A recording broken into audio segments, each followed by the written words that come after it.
Okay, so here we go. This is my recording of the Bacalao a la Vizcaína that I started to talk to you about earlier, that I started on my Facebook Live, and I've decided to just do a recording simply because it's easier. I was running out of battery. Look, I had to put in my cord. It's a little awkward trying to get this set up over here in the kitchen, but it's going nonetheless. So we're gonna do that here. I already, while I was live, chopped up my pimiento. So my pimiento is already chopped up, and that is 1/3 cup. And as I was telling the audience earlier, whoever came in to watch, and thank you for watching if you're coming in right now, I am doing some recipe development for a meal plan membership that I'm setting up on my website. And so as I do that, I take recipes that I really like and I just go check out a whole bunch of them and see like what my flavors are, what I like, and how I combine them with what other people have done, and come up with something that I think is palatable and unique and refreshing and new that I can use for that meal plan. So here we go.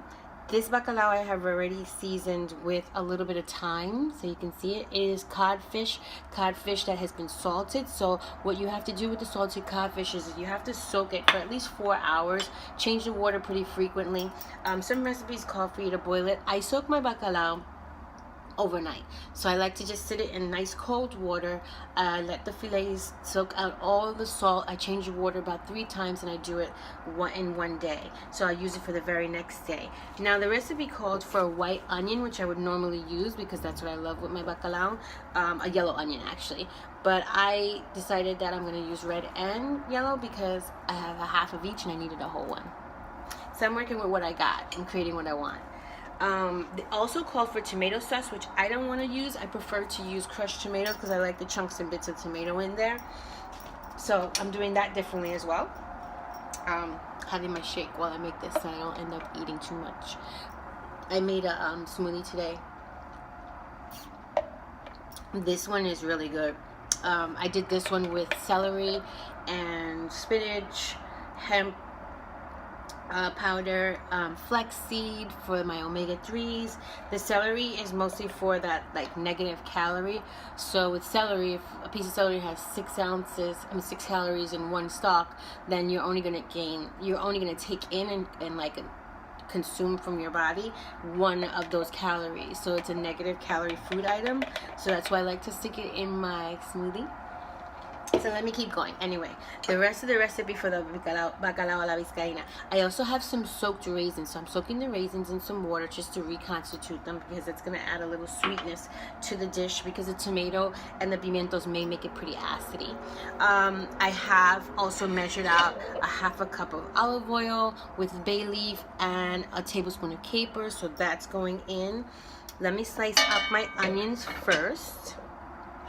I measured 1/4 cup of olives with pimiento that's stuffed with them and has some capers in there, so it's going to be a little bit extra capers, so I'm going to definitely be very careful about the salt on this. Anyway, let's get going with the garlic. I'm going to pour this olive oil in here with the capers, so when I turn the heat on and get started,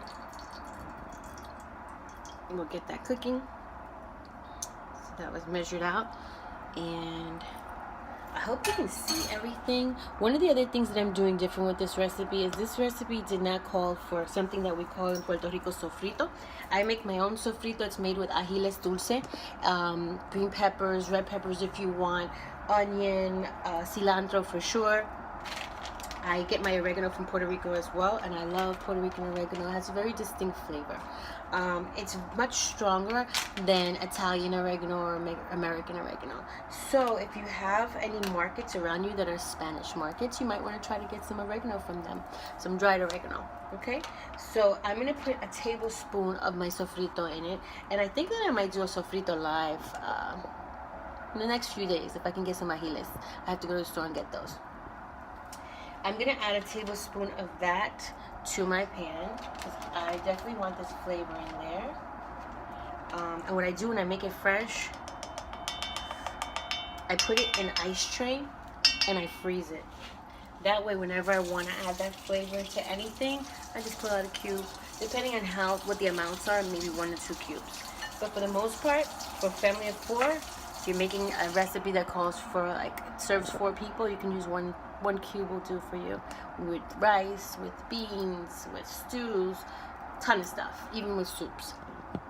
So I'll teach you guys how to make that later if you want to learn that, if you want to get that recipe in. Okay, so I'm going to press my garlic over this. And I haven't turned on my flame yet. I'm just putting this stuff in the pan because it'll heat up very quickly since I have olive oil. Olive oil heats very quickly. And it will start to cook fast. I'm pressing out my garlic because I don't feel like chopping it up. So this is easy. It's the same as chopping it. Just a little easier. I'm going to turn this down so you can see better. There we go. I'm just going to scrape this off the bottom. Now, why am I not using my knife to do that? Maybe that's what you're wondering. Because whenever you use a really good knife, you don't want to destroy the blade by running it on anything other than your wood cutting board or a cutting board made of bamboo or plastic. You don't want to run it on another piece of metal, another metal item, because you'll start to destroy your blade. And since this is a metal press, I'm not going to run my knife over it. So I'm going to press out that garlic. Yummy. This smells good. I just don't want it under my skin, so I don't feel like chopping it up myself today. So I'm just pressing it. And add that back in. If you don't have a garlic press, just chop it up. You'll just have garlicky fingers. They have this really cool contraption though. It's like made out of some kind of metal. And you basically just rub your fingers on it, run it under cold water. And it takes the garlic smell off your fingers. I used to have one. I have no idea what I did with it when I moved. I hope I can find it again, because it was really awesome. Okay, I have one more piece of garlic. So I used a total of 2 cloves. And again, this is just a recipe development, so I don't know how well or not so well this recipe will come out. But hey, we're gonna go for it. Right? Why not? That's how you find out if it's good or not. You just gotta make it. Okay. So these last little bits.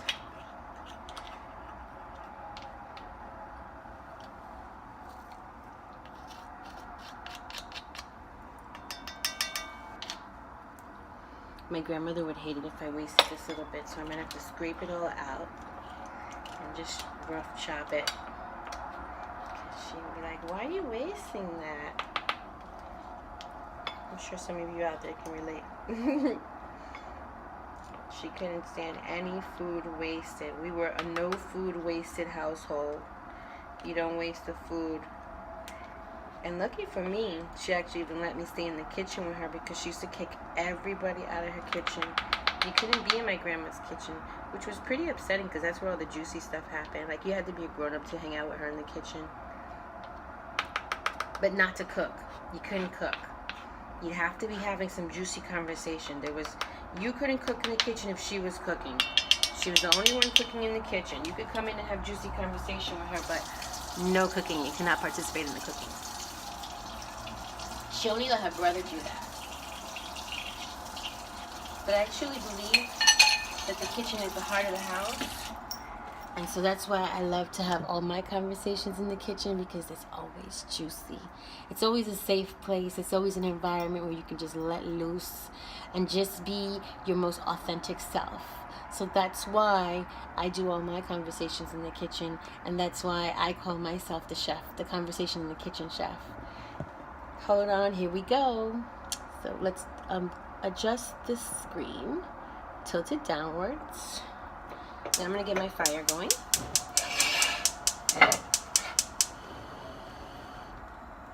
And while that starts to heat up, let me just rough chop this. The last little bits of garlic that were in the press. See, I still don't want to touch it. I really don't want garlic in my fingertips, because I don't have that little special contraption to take the smell out today. And it just stays under your nails.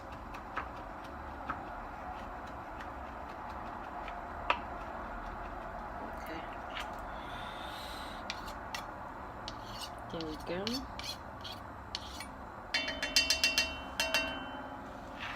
Cut up my onions quickly and slice them because this is going to heat fast.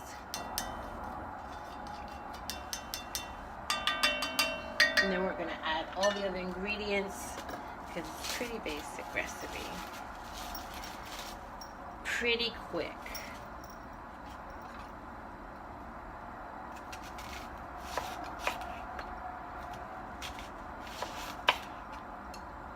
Now this onion, I had chopped it a little bit, so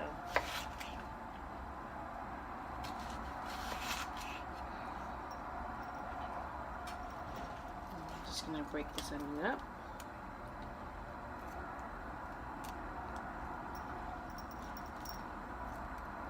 I haven't added any pepper to this, which is interesting for me, like any fresh black pepper, because while that's not a staple ingredient in most Puerto Rican food, it is a staple ingredient in my recipes because I love black pepper. I love peppers in general. I love spicy peppers. So if you're a pepper person, add some black pepper if you like, because I think I'm probably going to end up adding it. I know I am. That's just the way I am. I love black pepper.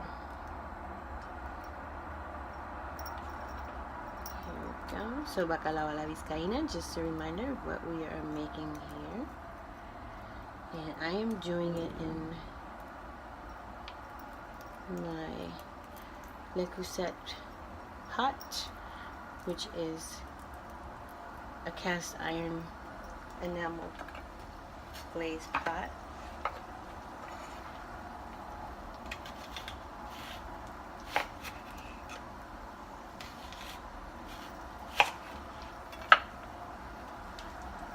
And I make a lot of onions when I make bacalao, so I'm gonna put a lot. I'm supposed to put a whole onion anyway. I'm gonna go for it. And this is starting to cook up. Oh, it's starting to smell really good too. I love the way olive oil and garlic smells together when it starts to cook, don't you? Yummy, yummy, yummy. Now this recipe, I'm gonna save some of these onions to put on top because the recipe said to layer the items, the ingredients. Interesting. And then you're gonna cover it and let it just cook. So I'm gonna turn this down in a minute. Just move around.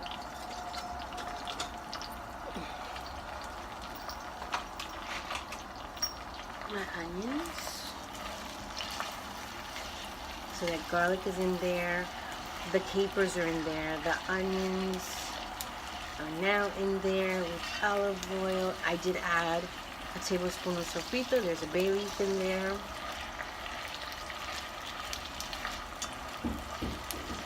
I'm letting my onions get a little tender and my garlic cook a bit into the oil.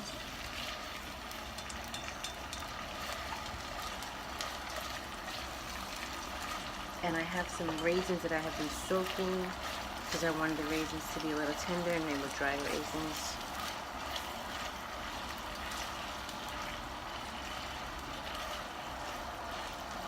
Now, I'm going to add my olives, stuffed with pimiento, and I'm going to add the bacalao, a layer of it. I have in this bacalao thyme, because I like to cook with thyme. That's not a very Puerto Rican thing either, but I like thyme. I love the flavor of thyme. I think it's a little more West Indian. I'm going to put this, and this recipe calls for slices of potato to go over it. I'll keep some of that there. I'm going to put some of the raisins. I'm saving this onion because I'm gonna do some potato slices. I'm slicing them thin so it cooks through. And the starch of the potatoes is going to thicken this up right a bit, make it nice sauce. I'm going to lower the flame again.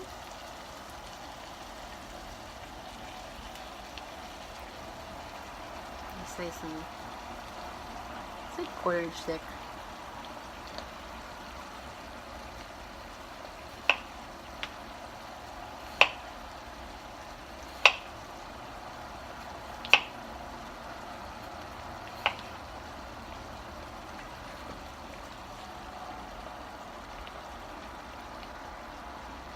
Smells good. I love the smell of the olives with the raisins.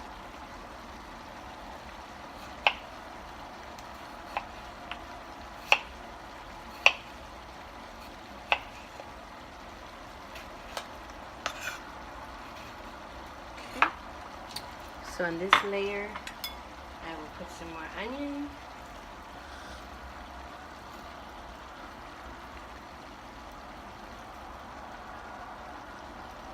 I don't know why it calls for layering, but it does. I'm gonna put some more bacalao.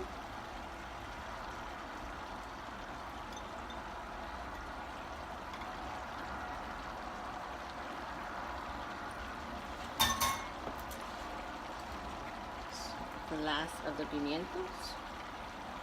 Now this had called for more pimientos, but because there's pimiento already in the olives, I didn't know if I wanted that much, but now I think, you know what, I'm gonna go ahead and go for it, because it was just such a little bit I had left.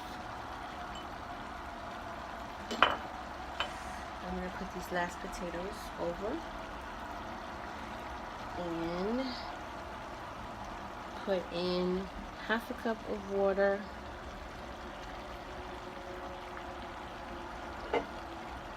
That to start cooking down. Potatoes to cook. And I'm gonna add, like I said, I didn't want to do tomato sauce, so I did crushed tomato. So I did 1 cup of crushed tomato. But for me, that's not gonna be enough. I am gonna probably do 2 cups.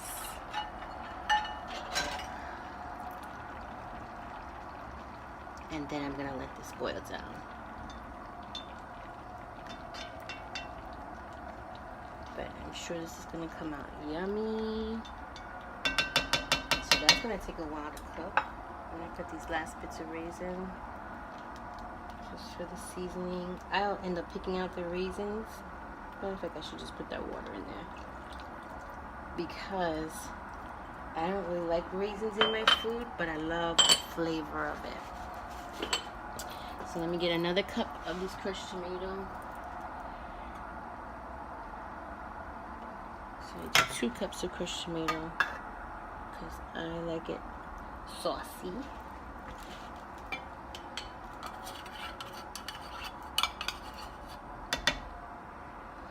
And then I'm going to just let this sit and cook for the next 30 minutes. And then I will take a picture and post the final product. And let's see how it comes out. Oh, I didn't put any fresh cracked pepper. I'll do that now. Because again, I love me some fresh cracked pepper. But I definitely am not adding salt right now to this. Not until it cooks down and I taste it. Because remember, we are using salt fish. So dried salt fish has a lot of salt. We ended up soaking most of it out. I'm going to go a little heavy on the black pepper because, like I said, I love black pepper. The capers and the pimiento also give that salt flavor. So I am not going to touch or engage in any salt with this dish. I'm just going to let this dish simmer its way through. So you're going to cook it basically to the potatoes, the thin sliced potatoes that we did are fork tender. And let's see what we get. It's kind of like a little pie inside the pan, inside the pot, like a casserole. So I leave that on low for 30 minutes, and like I said, I'll post a picture and I'll taste it and I'll let you know how it is. All right, maybe we'll do a live tasting.